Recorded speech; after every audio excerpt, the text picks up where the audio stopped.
अस्सलाम वालेकुम। आज की इस वीडियो में हम बात करेंगे कफ़ के बारे में कि अगर आपको कफ़ हो गई है तो घर पर आप इसको कैसे ट्रीट कर सकते हैं। कफ़ की वजह कोई भी हो सकती है, कोई वायरल इन्फेक्शन हो सकता है, स्मोकिंग हो सकती है, कोई लंग्स डिजीज़ हो सकता है या फिर कोई और स्पेसिफिक डिजीज़। इसके अलावा डिफरेंट फूड्स की वजह से भी आपको ये इशू हो सकता है। तो आप इसको घर पर कैसे ट्रीट कर सकते हैं?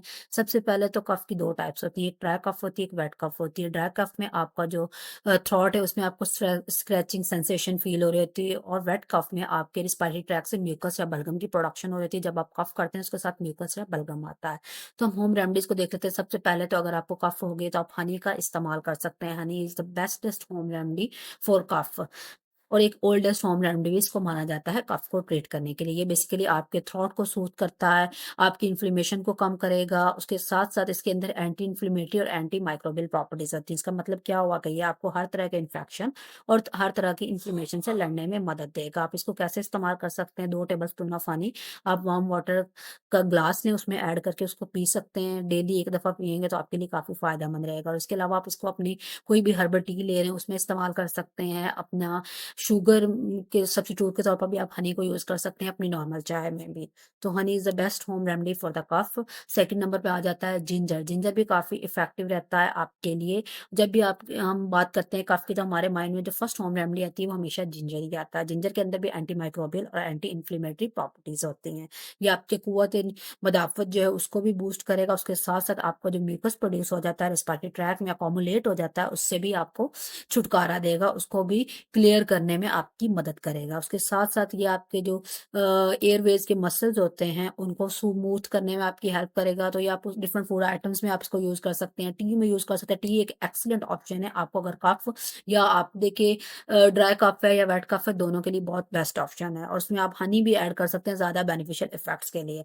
नंबर 3 पर आ जाता है इसमें टर्मेरिक। टर्मेरिक भी एक ग्रेट एंटीसेप्टिक, एंटीवायरल और एंटी इन्फ्लेमेटरी एजेंट है जो आपकी ओवरऑल किसी भी इन्फेक्शन से रिकवर होने में आपकी मदद करता है। इसके अंदर एक कंपाउंड मुझे जिसको करक्यूमिन बोलते हैं, एक येलो पिगमेंट होता है बेसिकली हल्दी के अंदर। ये आपकी कफ को भी ईज़ करेगा, आपके अस्थमा के सिम्पटम्स को भी कम करने में आपकी मदद करेगा। उसके साथ-साथ आपका जो रिस्पायरेटरी ट्रैक है, उसके लिए बहुत ही फ़ायदेमंद है।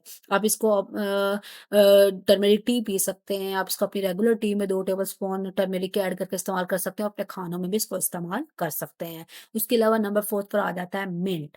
मिंट लीव्स भी बहुत इफेक्टिव रहते हैं अगर आपको कफ का मसला है। इसमें एक कंपाउंड मौजूद होता है जिसको मेंथोल बोला जाता है। मेंथोल बेसिकली आपके जो थ्रोट की नर्व्स हैं उनको बेटर करने में, उनकी हेल्थ के लिए बहुत अच्छा होता है। आपकी क्लियरिंग और कंजेशन ऑफ थ्रोट के लिए बहुत हेल्प करेगा। इसका इस्तेमाल ये एक इफेक्टिव होम रेमेडी आपकी ड्राई कफ के लिए स्पेशली 2 से 3 लीव्स आप मिंट के टी में ऐड कर सकते हैं। उसको बॉयल करें फ्यू मिनट्स के लिए, देन उसको ड्रिंक कर लें। या आप इसको अपने सैलेड्स में भी इस्तेमाल कर सकते हैं, अपनी हर्बल टीज़ में इस्तेमाल कर सकते हैं, इसको ऐसे एच भी खा सकते हैं।